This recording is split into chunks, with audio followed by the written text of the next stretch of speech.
ഒരു ദീർഘദർശിയായിട്ടുള്ള ഒരാളായിട്ട് എനിക്ക് തോന്നുന്നത്. പണ്ടേ നമ്മൾ ആ ചാനലൊക്കെ അല്ല, വേറൊന്നുമില്ല, വേറെ നിവൃത്തി ഇല്ലാത്തത് കൊണ്ടാണ് നമ്മൾ തന്നെ എല്ലാം സ്വന്തം ചെയ്യുന്നത്.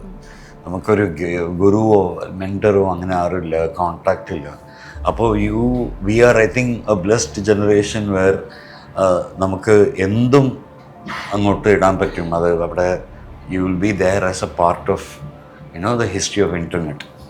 അങ്ങനെയാണ് ഇപ്പോൾ നിൽക്കുന്നത് നമ്മൾ. അപ്പോൾ എവിടെയോ കിടക്കുന്ന ആൾ നമുക്ക് നമ്മുടെ പടങ്ങളും ഇതൊക്കെ കാണാൻ പറ്റൂല. അപ്പോൾ അതിൻ്റെ ആ ഒരു സൗകര്യമുണ്ട്. അപ്പോൾ അത് ഞാൻ ആ സമയം തന്നെ വേറൊരു നിവൃത്തിയല്ലാതെ എങ്ങനെയെങ്കിലും ഞാൻ റീച്ച് ഔട്ട് ചെയ്യണം. ഇൻഡസ്ട്രിയിൽ ആരും അറിയില്ല, അപ്പോൾ അറ്റ്ലീസ്റ്റ് ഇൻഡസ്ട്രിയുടെ അടുത്ത് ആരെങ്കിലും കാണിക്കാൻ വേണ്ടിയിട്ട് എൻ്റെ മുഖം എവിടെയെങ്കിലും വേണ്ടേ, എൻ്റെ അഭിനയം എവിടെയെങ്കിലും വേണ്ടേ. അപ്പം അങ്ങനെ നമുക്കറിയുന്ന പോലെ കാര്യങ്ങൾ എന്ത് ചെയ്തിട്ട് അതൊന്ന് പോസ്റ്റ് ചെയ്താൽ പിന്നെ അത് ഗ്ലോബലായി. എവിടെ വേണമെങ്കിലും കാണാൻ പറ്റും, എന്ത് വേണമെങ്കിലും ഏത് സമയത്ത് വേണമെങ്കിലും. വർഷം കഴിഞ്ഞാലും അത് അവിടെ തന്നെ